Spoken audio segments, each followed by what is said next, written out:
ሰበር ዜና ኢራን የአሜሪካ የጦር መርከብ ላይ የድሮን ጥቃት ስለማድረሷም በፓኪስታን ለሚደረገው ሁለተኛ ዙር ድርድር ኢራን ተደራዳሪ አለመላኳን። ሰላም ጤና ይስጥልኝ የተከበራችሁ የጋፋት ኒውስ ቤተሰቦቻችን እንደምን አመሻችሁ።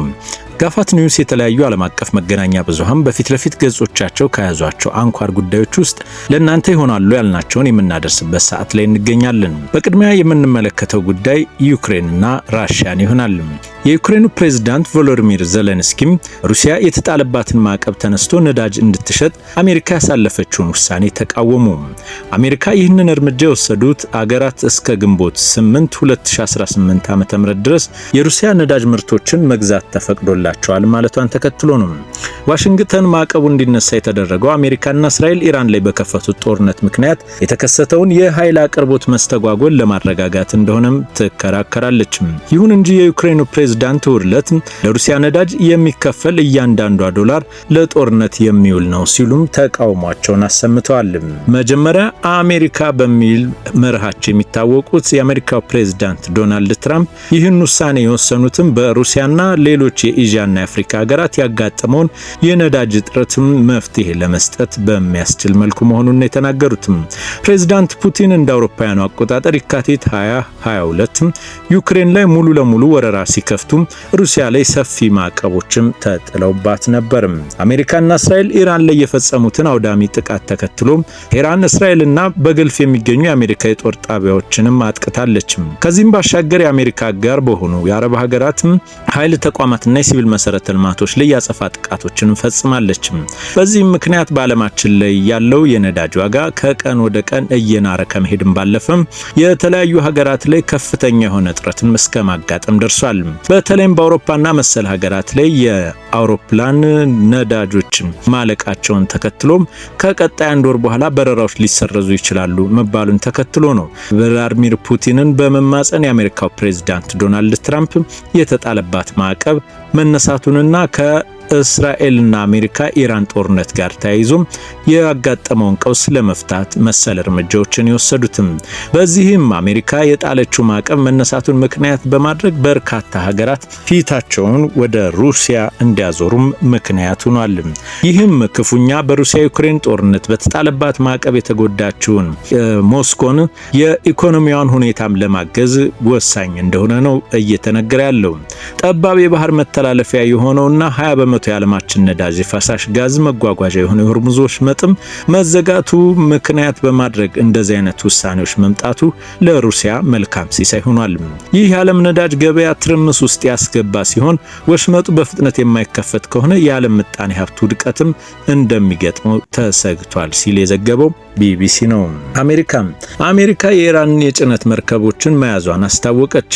ኢራን አጸፋውን እንደምትመልስ የዛተች ሲሆን በሆርሙዝ ወሽመጥ በኩል ወደ ኢራን ወደቦች የሚደረጉ እንቅስቃሴዎችን የዘጋቸው አሜሪካ በኢራን ባንዲራ የሚንቀሳቀሱ የጭነት መርከቦችን መጥለፏን ፕሬዝዳንት ዶናልድ ትራምፕ ተናግረዋል። ኢራን የአሜሪካን እርምጃ የተኩስ አቁም ጥሰት እንደሆነ የገለጸች ሲሆን በትጥቅ የታገዘ ባህር ላይ ውንብድና ስትል ለጠራቸው ለዚህ ድርጊት አጸፋውን እንደምትሰጥ መመለሷ ይታወሳል። ከዚሁ ጋርም በተያያዘ አሜሪካ የኢራን የጭነት መርከብ መያዟን ባስታወቀችበት ቅጽበትም የኢራን አጸፋም መሰጠቱን ነው የተዘገበው። በሆርሙዝ ወሽመጥ በኩል የኢራን ወደቦች የሚያደርጉትን እንቅስቃሴ የዘጋቸው አሜሪካ በኢራን ባንዲራ የሚንቀሳቀሱ የጭነት መርከቦችን መጥለፏን ፕሬዝዳንት ዶናልድ ትራምፕም እውነት መሆኑን አረጋግጠዋል። ፕሬዝዳንቱ በሶሻል ትሩዝ ማህበራዊ ሚዲያ ገጻቸው ላይ እንዳስታወቁት ቱስካ የተሰኘው የመርከብ የተያዘው ጉዞውን እንዲያቆም ከአሜሪካ ባህር ኃይል የተሰጠውን ማስጠንቀቂያ ባለማክበሩ መሆኑን ነው። ኢራን የአሜሪካን እርምጃ የተኩስ አቁም ጥሰት እንደሆነ የገለጸች ሲሆን በትጥቅ የታገዘ ባህር ላይ ውንብድና ስትል ለጠራቸው ለዚህ ድርጊትም አጸፋ እንደምትመልስም ዝታለችም። እርምጃ እንደተወሰደ የተገለጸው ምክትል ፕሬዝዳንት ጄዲ ቫንስ ከኢራን ጋር የሚደረገውን ጦርነት ለመቋጨት ፓኪስታን ውስጥ በሚሄደው ሁለተኛ ዙር ላይ የአሜሪካ የአሜሪካ ልዑክ እንደሚመሩት ዋይት ሃውስ ካረጋገጠ በኋላ ነው። እስካሁን ኢራን በድርድሩ የመሳተፏ ነገርም አላረጋገጠችም። የኢራን መንግስት መገናኛ ብዙሃን እንደገለጹት የአገሪቱ ባለስልጣናት የአሜሪካን እገዳ በተጣለበት ሁኔታም ድርድር ውስጥ አንሳተፍም የሚል አቋምን ይዘዋል። ትራምፕ መርከብ መጥለፉን ባስታወቁበት ልጥፋቸው ዛሬ የኢራን ባንዲራ ያነገቡ 900 ጫማ የሚጠጋ ቁመት ያላቸው ከባድ ከአውሮፕላን ተሸካሚ የጦር መርከቦች ጋር የሚቀራረቡ ቱስካ የተሰኙ መርከብ የጣልነውን የባህር እገዳ ለማለፍ ሞክሯል፣ ጥሩ አልሄደላቸውም ሲሉም ፕሬዝዳንት ተናግረዋል።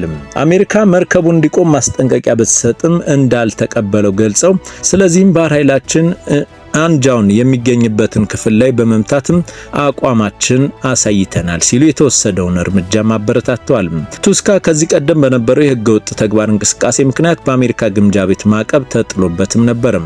መርከቡ ላይ ሙሉ በሙሉ ለቁጥጥርም አለን፣ የተጫነውንም ነገር እያየን ነውም ብለዋል። የኢራን ጦር ዋና መስሪያ ቤት ሀታም አልአናቢያም ቃል አቀባይ ባወጡት መግለጫም አሜሪካ ከኢራን ንግድ መርከቦች አንዱ በኦማን ባህር ላይ እያለ ተኩስም በመክፈት የጉዞ ስርዓቱን በማጥፋትና መርከቡ ላይ በመውጣት የተኩስ አቁም ጥሰት ፈጽማለችም ብለዋል። ይህንን ያደረገችው ወታደሮቿን በማስመማራት እንደሆነም ጠቅሷል። ኢራን እስላማዊ ሪፐብሊክ ጦር ኃይሎች በቅርብ ምላሽ ይሰጣሉ፣ ለዚህም አሜሪካ ባህር ኃይል የተፈጸመውን ጥቃት የታገዘ የባህር ላይ ውንብድና ድርጊት አጸፋውን ይመልሳሉ ሲሉም ዝተዋል። ይህንኑ ዛቻቸውን በሰዓታት ልዩነት ውስጥ ጥቃት የፈጸመችው ኢራን በአሜሪካ መርከብ ላይም በድሮን ጥቃት መፈጸሟን የተዘገበው። የአሜሪካ የኢራንን የጭነት የሚያጓጉዙ መርከቦች በቁጥጥር ስር ማዋሏን ተከትሎ ቴህራን በኦማን ባህረ ሰላጤ ላይ የሚገኙ የአሜሪካ የጦር መርከቦች ላይ የድሮን ጥቃቶችን መፈጸሟን ከእስላማዊ አብዮታዊ ዘብ ጋር ግንኙነት ያለው ታስኒሚ የዜና ወኪል ዘግቧል። አሜሪካ ትናንት የኢራንን ባንዲራ አንግቦ እየተጓዘ የነበረ የጭነት መርከብን ጠልፋ በቁጥጥር ስር ማዋሏን ካሳወቀች በኋላ ኢራን አጸፋውን እንደምትመልስ መዛቷ የሚታወስ ሲሆን አሁን በአሜሪካ ጦር መርከብ ላይ ተፈጽሟል በተባለው ጥቃት የደረሰውን ጉዳት ስለመሆኑ እስካሁን ከፔንታገን በኩል የወጡ መረጃዎች አልተገለጹም። የኢራን ጦር ኃይሎች የሚያስተባብረው የተልእኮ ማዘዣ ጣቢያ የሆነው ሀታም አልአንቢያ የአሜሪካ ባህር ላይ በወሰደው እርምጃ የተኩስ አቁም ስምምነት መጣሱንና የአሜሪካ ጦር ላይም የአጸፋ እርምጃ እንደሚወስድ ገልጾ የነበረ መሆኑን የሚታወስ ነው። ከዚሁ ጋር በተያያዘ በሁለቱ ሀገራት መካከል እየደረሰ ያለውን ውድመት በከፍተኛ ሁኔታ እየተቃወመች የምትገኘው የዓለማችን ባለግዙፍ ኢኮኖሚ ሀገር ቻይና የኢራን መርከብ በአሜሪካ መያዙን እንዳሳሰባትም ገልጻለች። የኢራን ባንዲራ የሚያውለበልበት ቱስካ የጭነት መርከብ በአሜሪካ መያዙን ተከትሎ በሁለቱ ሀገራት መካከል የሰላም ንግግር እንዲጀመርም የቻይና ውጭ ጉዳይ ሚኒስትር ቃል አቀባይ ጥሪ አቅርበዋል። ቃል አቀባይ ጉኦ ጂያንኩን ዛሬ በሰጡት ጋዜጣዊ መግለጫ የአሜሪካ ኃይሎች መርከቡን በኃይል መጥለፋቸው ቻይናን እንዳሳሰባት መናገራቸውን ነው የዜና ወኪሉ ኤኤፍፒ የዘገበው። ሌላኛው የዜና ወኪል አሶሺየትድ ፕሬስ ያወጣው ዘገባ ደግሞ ቃል አቀባዩ ሁሉም የሚመለከታቸው ወገኖች ኃላፊነት የተሞላበትን አቋም እንደሚይዙና በተኩስ አቁም ስምምነት እንደሚያግዙ ውጥረቶችን ከመጨመር ወይም ቅራኔዎችን ከማባባስ እንደሚቆጠቡም ተስፋ እናደርጋለን ማለታቸው ይመለከታል። የሆርሙዝ ወሽመጥ የዓለም የውሃ መስመር ነው፣ ያለምንም እንቅፋት ክፍት ሆኖ መቆየቱን ማረጋገጥ የቀጠናው ሀገራትና የዓለም አቀፉ ማህበረሰብም የጋራ ጥቅም ነው ሲሉም ገልጸዋል። ምናልባት ይህ ሀሳብም በመላው ዓለም ላይ ከተገዛና ኢራን እየወሰደች ያለችው እርምጃ ውግዘት የሚያስከትል በሆነ ክፉኛ ኢኮኖሚ እየተንገጫገጨ ያለው የዓለም ኢኮኖሚን ለማስተካከል ሲባል ሀገራት ወታደራዊ ኃይሎቻቸውን ወደዚሁ ያሰማራሉ የሚለው ስጋት ከፍተኛ ይሏል። የቻይና ውጭ ጉዳይ ሚኒስትር ከዚህ ቀደም አሜሪካ ወደ ኢራን ወደቦች የሚደረጉ ጉዞዎች ላይ የጣለችውን እገዳ ኃላፊነት የጎደለውና አደገኛ ሲል ጠርቶትም ነበር። ከኢራን ለውጭ ገበያ ከምታቀርበው የነዳጅ ምርት ውስጥ 90% ገዳማውን የምትገዛው ቻይና እንደሆነችም ይገመታል። ተንታኞችም አሜሪካ ወደ ወደቦቿ የሚደረጉ ጉዞ ላይ እገዳ የጣለችው ቻይናና ኢራን ላይ ጫና እንድታሳድር ለማድረግ ሊሆን ይችላል የሚል አስተያየትን ቢሰጡም ቻይና ግን ከዚህ በተቃራኒ የሆርሙዝ ወሽመጥ የዓለም አቀፉ ማህበረሰብ መንቀሳቀሻና የዓለም ኢኮኖሚ ላይ ክፉኛ ጫና የሚያሳድር በመሆኑ እርምጃው ተገቢነት የሌለውና ለዓለም አቀፍ የውሃ ሕግ መተዳደሪያ መከፈት መከፈት አለበት ማለቷም ገለልተኛነቷን ያሳየን ይላሉ። ትራምፕም የኢራንን መርከብ በቁጥጥር ስር መዋሉን ካሳወቁ በኋላም የነዳጅ ዋጋም ክፉኛ ጨምሯል። የአሜሪካው ፕሬዝዳንት ዶናልድ ትራምፕ የኢራን ባንዲራ የሚያውለበልቡ መርከቦች በዋሽንግተን ቁጥጥር ስር መዋሏን ካሳወቁ በኋላ ሰኞ ጠዋት የዓለም ነዳጅ ገበያ ክፉኛ ጭማሪን አሳይቷል። ይህም የሆነው ቅዳሜ ዕለት የኢራን የሆርሙዞች መጠን ለንግድ መርከቦች እንደምትዘጋ በድጋሚ ካሳወቀችና ወደ ወሽመጡ የሚጠጉ መርከቦችን ኢላማ እንደምታደርግ በገለጸችበት ወቅት ነበር። ብሬንት ድፍድፍ ነዳጅም በ4.74 በመቶ በመጨመር 94 የአሜሪካን ዶላርም ገብቷል። አሜሪካና እስራኤል በጥምረት ኢራን ላይ ጥቃት ከፈጸሙና ቴህራን 20 በመቶ የዓለም ነዳጅ እና ፈሳሽ የተፈጥሮ ጋዝ መጓጓዣን በመዝጋቷ ምክንያት የኃይል ገበያው ከፍተኛ ውጣ ውረዶችን እያሳየ ይገኛል። በተለይም አንዳንዴ ከ100 የአሜሪካን ዶላር በላይ ከፍ ሲል፣ በአሁኑ ሰዓት ግን የሰላም ስምምነት መደረጉን ተከትሎ በዘጠናዎቹ ውስጥ እየተሸጠም ይገኛል። በአሜሪካ ምክትል ፕሬዝዳንት ጄዲ ቫንስ የሚመራው ተደራዳሪ ቡድን ለሁለተኛ ዙር ንግግር ወደ ፓኪስታን ቢጓዝም ኢራን እስካሁን ድረስ በድርድሩ ለመሳተፍ ውሳኔ እንዳላስተላለፈች የሀገሪቱ ውጭ ጉዳይ ሚኒስተር ቃል አቀባይ ተናገሩ። ቃል አቀባዩ ኢስላም ባጋኢ እስካሁን ድረስ ለቀጣይ ዙር ድርድር ምንም ቅድም የለንም፣ ይህንንም በተመለከተም የተላለፈ ውሳኔ የለም ማለታቸውን ኤኤፍፒ የዜና ወኪል ያወጣውን የንግግራቸው ትርጉም ያሳያል። ፕሬዝዳንት ዶናልድ ትራምፕ ጄዲ ቫንስ የሚመራው ተደራዳሪ ልዑክ ሰኞ ምሽት ይካሄዳል ተብሎ የሚጠበቀውን ድርድር ወደ ፓኪስታን መጓዙን አስታውቀዋል።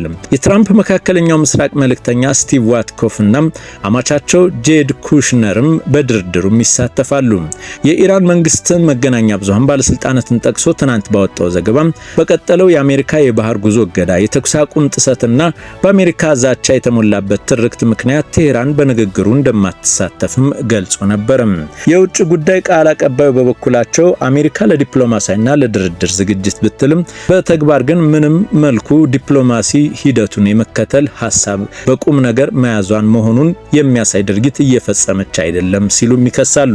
የኢራን ብሔራዊ ጥቅሞችን ከማስጠበቅ ጋርም በተያያዘ አገሪቱ አመራር በቀነ ገደቦች የሚያምን መናገራቸውንም ሮይተርስ ዘግቧል። ከአሜሪካ ጋር የሚደረገው ድርድር የኢራን ኒውክሌር ክምችት ከሀገሪቱ የማስወጣት አማራጭ ሆኖም እንደማያውቅ አስረድተዋል። የአሜሪካና ኢራን ባደረጉት ያለ ውጤት በተበተነው የመጀመሪያ ዙር ንግግር ካላግባቧቸው ጉዳዮች አንዱ የቴህራን የኒውክሌር ፕሮግራም ነው። ክቡራትና ክቡራን የጋፋት ኒውስ ቤተሰቦቻችን ስላዳመጣችሁ እናመሰግናለን። የተለያዩ ዓለም አቀፍ መገናኛ ብዙሃን በፊት ለፊት ገጾቻቸው የያዟቸው አንኳር ጉዳዮችን ማዳመጥ ከፈለጋችሁ የዩቲዩብ ቻናላችን ሰብስክራይብ እና ላይክ ያድርጉ።